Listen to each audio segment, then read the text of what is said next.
What's up, guys? Welcome back to the channel. Today we're going to talk a little bit more about some of the stuff on the Durango, including the entire T-case build and what wheels am I running. Stick around.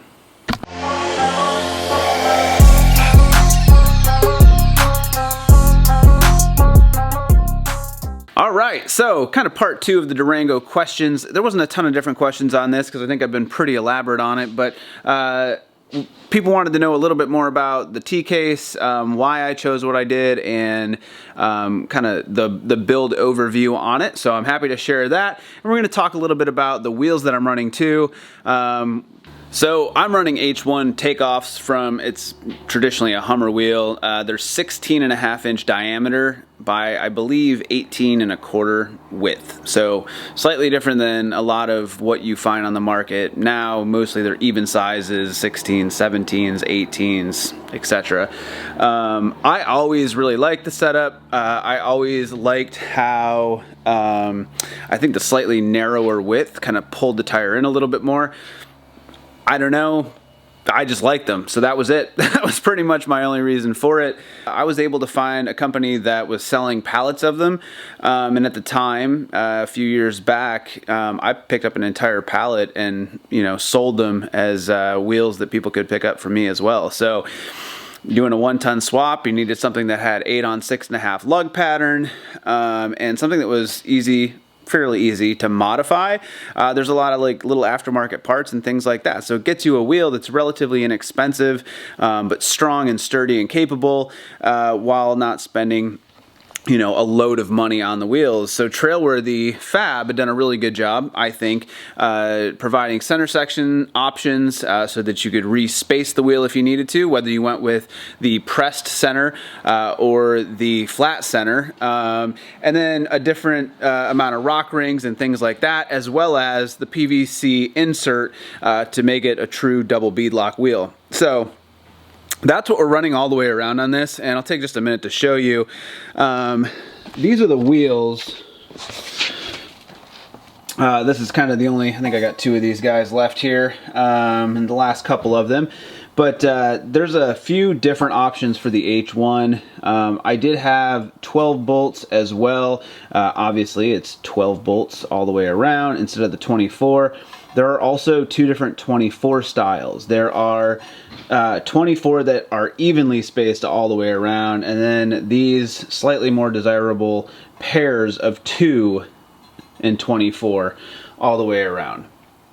So that is a stock H1 wheel, and then essentially what's done with this is it's got a rubber gasket that goes on the inside to help seal them up, and then the PVC insert, which I don't have out here to show you because they're all inside the wheels, help to make this a true double beadlock. Now this thing's been sitting for a little bit, and I have lost 0 air pressure on these whatsoever. So they might be at like 20 PSI right now just because they're sitting here. We're obviously going to run them much lower, probably closer to 5 PSI at most of the time. But for something that I welded, built, put the inserts in, these things hold air really, really well. And I'm really pumped on how they all came out. So I did do a little bit of research before I just did this, and I actually bought quite a bit of stuff, so let me show you. I know that Rogue Fab does a really good job with their centers as well. This is a Rogue Fab center. This is 1/4-inch steel, 8 on 6.5 lug pattern, and then it's got these gussets that come with it as well. And if you check out their website, they actually do an awesome job of breaking down the specifics as to why they went with this and why it's 1/4-inch and the benefits of doing that versus this, which is giant, and you can kind of see the difference in thickness there. But this thing is beefy. It is 3/8 steel. This is the flat center from Trail Worthy Fab. The difference being is that I could have put a more significant backspace on this and done that as well, and similar to the 1/4-inch. Now again, check out Trail Worthy Fab and see what they have, but also check out Rogue and look through their thorough explanation as to why they do this. It's a really good design.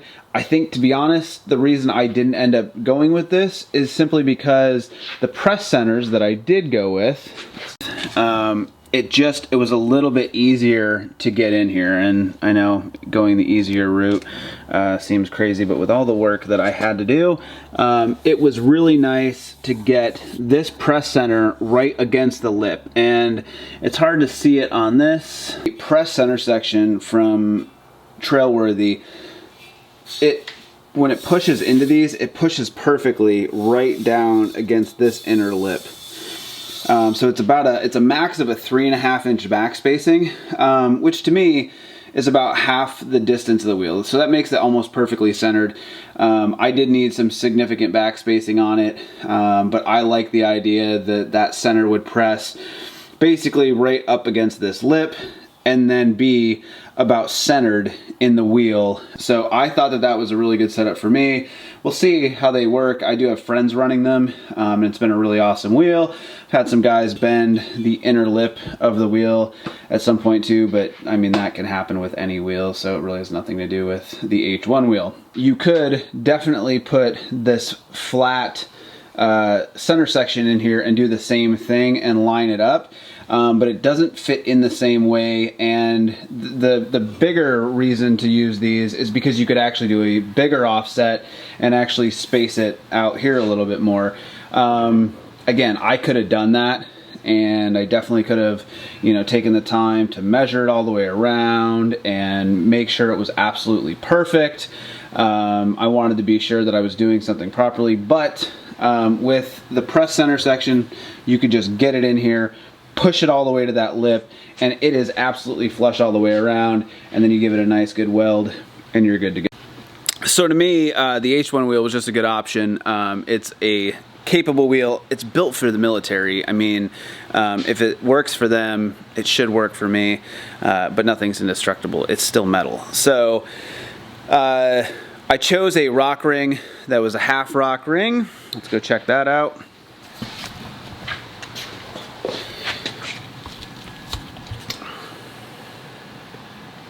So this is a half rock ring. Obviously it doesn't come all the way over and cover all of the bolts around the outside here. But I really like how it looks. I just thought it was cool. I don't see any reason why I would need a full rock ring. I think realistically on any of those things, it's just the looks. What do you like best? And then it gets welded all the way around. So this is essentially the same thing. This is a Rogue Fab rock ring, and it is a full rock ring, and it fits very much the same as the other from Trail Worthy. They're designed to go right inside of this original two-piece wheel. You obviously line it up with the holes here so that your bolts will come through. But that is a full rock ring. When I ground all this down, I will say that whatever paint is on this wheel, it is nasty. I mean, I've ground down paint before. This just had some different level of gnarly smell to it. It was just gross. So I've got some clips of me getting these things prepped.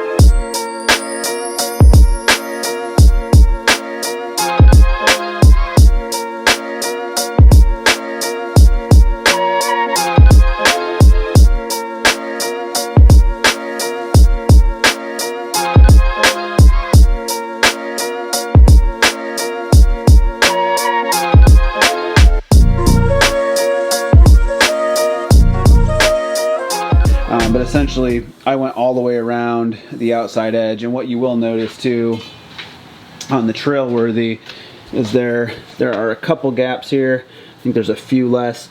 Let some water out, if you've got water laying in there, little areas. But for the most part, it's welded in large sections all the way around. There's a few more little open areas here from the Rogue Fab one. But still, super nice rock ring, really strong, really sturdy. those are the rock rings. These are the center sections. These are some of the options out there. I just really like the setup. I thought it was really cool. This has been a budget build. I am trying to build a monster out of, you know, a backyard budget. So whatever I could do to kind of make it a little bit more reasonable for me. Like I said, I bought an entire pallet of H1 wheels, a mix of 12 bolt and 24 bolt H1s. I sold some of those just on Craigslist to guys who were looking for something to put on their rigs. That works out great, and make a little bit of money on doing that while also having wheels that I could use for myself. So just tried to offset expenses where I could, and I think it worked out really well. So we'll see. Like I said, I've got a friend who actually went straight to Trail Worthy, and again, they've been making wheels now for a little bit, so they actually do a nice 17-inch wheel that I really like. So they started doing more of their own like that, but you could also get a custom set of H1 wheels that they build straight from them. So if you don't have the welding equipment, you don't want to cut, you don't want to deal with the time that it takes to do some of these things, you can just reach out to them and they'll build you exactly what you want and send it to you. And I've had a friend running those for quite a while. He beats on his rig pretty good, and it's worked out really well for him. The only thing I did forget to mention is obviously on these center sections, you don't need the 8 lugs here when you're putting in that press center. So, just flip it around real quick. It's pretty nice, but when you flip these over on the back here, with Plas Cutter, I could almost just drag the torch right around the inside here on this lip. It fits in there almost perfect, and it carves that right out, so it made it really easy to cut those things out. So you get rid of the original centers, you press in your new centers, you weld in your new centers, you prep the outside of that ring, grind it all down, get the rock rings in there, get those welded, and you're good to go. You've got a complete set of wheels. I think they'll be really strong and capable. We'll put them to the test, and I guess we'll find out. All right, so as for the T-case, I know a number of guys running real big rigs. One in particular I think that I saw early on in my build, and I followed him for a long time. Big Scope. Gord is the name of his truck. It's awesome. Nolan is his name, but his rig's badass.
I know he's running the Titan box with that NP205. So Northwest Fab builds a lot of really cool stuff. I really liked it, and as far as, again, going with something that was more economically friendly, I already had the NP205. I actually had two of them. I went to pick up a Dana 60 at one point, and the guy was like, "Yeah, you know anybody that needs an NP205?" And I was like, "I mean, sure, I might as well have a spare." So I have a whole extra NP205, and I rebuilt that entire thing. I tore the entire case down. I rebuilt it from scratch.